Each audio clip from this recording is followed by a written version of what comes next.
7. So, as we're getting started to go into the editing process with our story editors, I asked them what makes a great Los Angeles story, and I got a few responses that I thought I would share because they're interesting. So the first one is by Mitch Lopez de Silva, who had a story in Volume 6, Hollywood Adjacent, called The Biltmore Girls. This is a little image of Volume 6 right here.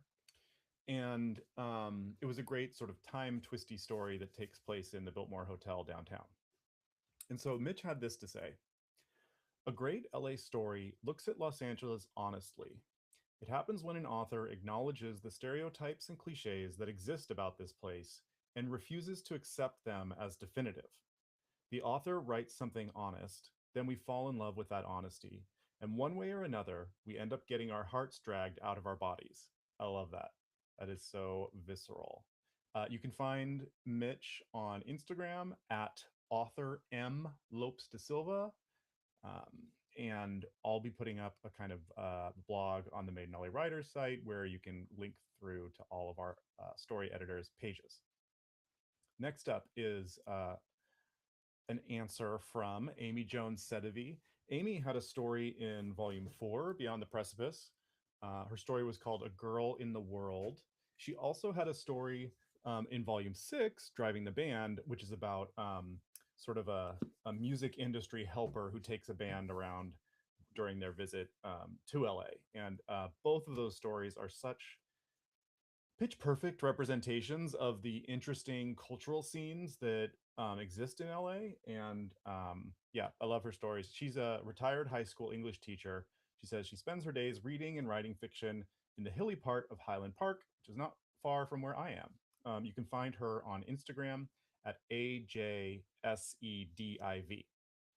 So Amy had this to say: a great story about LA has specific locations: the intersection of Beverly and Virgil, Barnsdall Park, the Museum of Jurassic Technology, the backside of Chinatown, Western all the way south. Basically, Randy Newman's song, I Love LA. Thank you for that, Amy. Next up, Christine Heria, who had a story in Volume 6, Hollywood Adjacent, that is titled The Secret Fishing Spot. It's kind of a historical fiction, Mad Men era, Hollywood Hills, publicity, movers and shakers story, and really captured that vibe well. So Christine says, for me, a great story about Los Angeles subverts expectations of the city, its residents, or what happens here.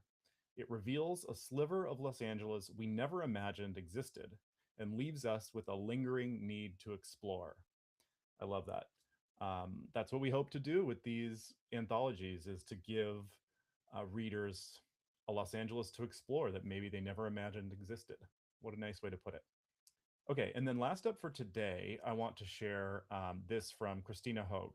Christina, who has been a story editor in the past and also had a story in Vantage Points, our 5th volume. Hers is the first story in this anthology, titled The Couch, about an LAPD officer who is sleeping on a couch in the office secretly. Um, and so Christina writes, in response to the question, what makes a great story about Los Angeles? LA glitters and sparkles in the global imagination, but that's only one facet of the gemstone.